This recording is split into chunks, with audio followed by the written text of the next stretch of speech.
नमस्कार सर्वांना, रामकृष्ण हरी. तर ही बघा, आमच्या हिरीत आम्ही काय केले माहिती आहे का, पाणी तळ्यात सोडले बघा. हे बाई तळ्यातनं मोटर टाकून पाईपलाईन घेतली आणि आता ते पाणी डायरेक्ट शेतात जरा लांब पडते लय म्हणून विहिरीत सोडले बघा. विहिरीत जरा भरपूर पाणी मारते म्हणून, शेतात म्हणल्यावर थोडं मारते ना, म्हणून मग आयडिया काय केली, विहिरीत पाणी सोडले हे बाई तळ्याचं.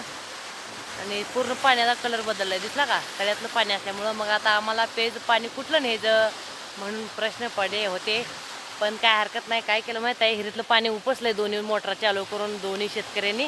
आणि हे आम्ही कळशी घेऊन आला होता, तेव्हा ती दिसते का झरा, आमचं राजे जाऊन उभा राहतो बघा झऱ्यापाशी, तेव्हा ते झऱ्यातलं पाणी आता मस्तपैकी भरून घ्यायचं बघा. लय भारी पाणी आहे बरं का, हां थंडगार.